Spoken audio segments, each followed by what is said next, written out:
ওই জাহান্নামের মধ্যে ওই আগুনের এই মানুষগুলো জ্বলতেই থাকবে। কারা তারা? কারা জ্বলবে? কয় শ্রেণীর লোক? 3 শ্রেণীর লোক। 1 নাম্বার, যে মানুষকে সরাসরি সামনে কি করে, কথার দ্বারায়, ইশারায়, ইঙ্গিতে, বডি ল্যাঙ্গুয়েজে বিভিন্নভাবে কি করে, অপমান করে। 2 নম্বর ব্যক্তিকে লুমাসা, যে মানুষের পিছনে মানুষের কুচ্ছা রটায়, গীবত করে। গীবত তো ওই জিনিস, সেটা বললাম। আর যদি অন্যায় না করে তাকে যদি আপনি গীবতের তহমত বলা হয় তহমত, তহমতের শাস্তি গীবতের চাইতে আরো মারাত্মক। সেটা কি?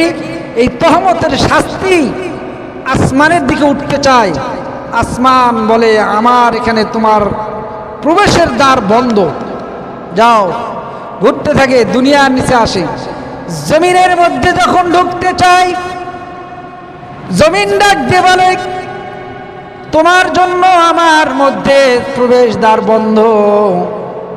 তখন এই গুনাহটা, তহমতের গুনাহটা ঘুরতে থাকে সারা পৃথিবীতে। যে ব্যক্তি তহমত দিয়েছে, ওই ব্যক্তি যদি ওই গুনাহ থেকে তওবা করে, আল্লাহ তওবাকারীকে অনেক ভালোবাসেন, তার তওবা কবুল করে আল্লাহ মাফ করে দিবেন। আর যদি তওবা না করে এইরকম স্বভাব চরিত্র নিয়ে যদি মৃত্যুবরণ করে, তাহলে জাহান্নাম, হোতামা নামক জাহান্নাম তো আছেই।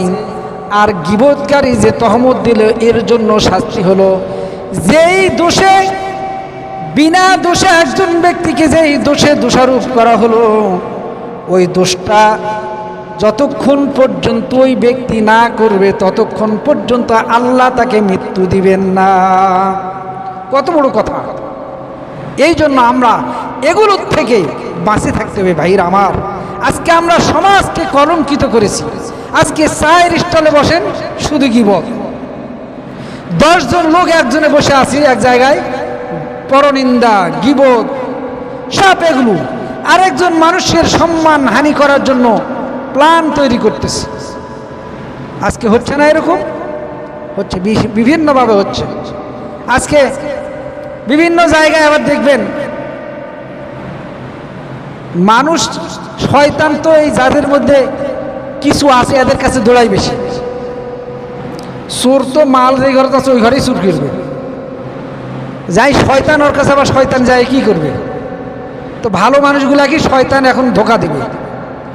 তো পৃথিবীতে অনেক জায়গায় এরকম মানুষ বিভিন্নভাবে অপরাধ করে, সংগঠিত হচ্ছে।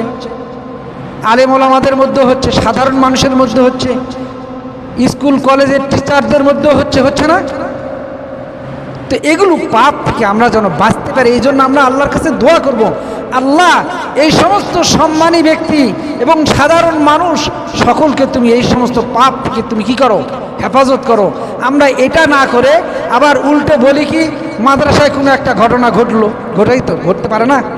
সবগুলোই যে সত্য তাও নয়, আবার সবগুলোই যে মিথ্যা তাও নয়, কিছু না কিছু তো ঘটে। তো কি মাদ্রাসা বন্ধ করে দাও, কই স্কুল তো বন্ধ করে দেওয়ার কথা একদিনও বলেননি। এই মাদ্রাসাগুলো আছে বলে, দিনের প্রচার আছে বলে আজও পৃথিবীতে ইসলাম ঠিক আছে, আপনার আমার মুসলমানিত্ব আছে। এই জন্য সমালোচনা না করি, আমরা সমালোচনা করব কীরকম, গঠনমূলক। কোনো ভাইয়ের যদি অপরাধ দেখি, তাকে নীরবে নিস্তব্ধে সুন্দর করে বুঝাবার চেষ্টা করি। আর তার অপরাধটা যদি গোটা সমাজকে কলঙ্কিত করার মতো হয়, সমাজের ক্ষতিকারক হয়ে যায়, তাহলে সমাজের মানুষগুলো ডাকে বসে তাকে নিয়ে সংশোধনের চেষ্টা করব অথবা শাস্তির ব্যবস্থা করব। এটা হবে আমাদের সমালোচনা, গঠনমূলক। আর তাছাড়া এটা না করে এখানে এক কথা, ওখানে এক কথা, ওখানে কথা, নিজেও গুনার ভাগিদার হলাম, সমাজকেও কলঙ্কিত করলাম। আল্লাহ তাআলা আমাদেরকে যেন এই সমস্ত কাজকর্ম থেকে আল্লাহ তাআলা যেগুলো অপছন্দ করেন, যাদের জন্য ধ্বংসের কথা আল্লাহ তাআলা বলেছেন, এই সমস্ত চরিত্র থেকে আল্লাহ যেন আমাদেরকে হেফাজত করেন। ওয়া আখিরু দাওয়ানা আনিল হামদুলিল্লাহি রাব্বিল আলামিন।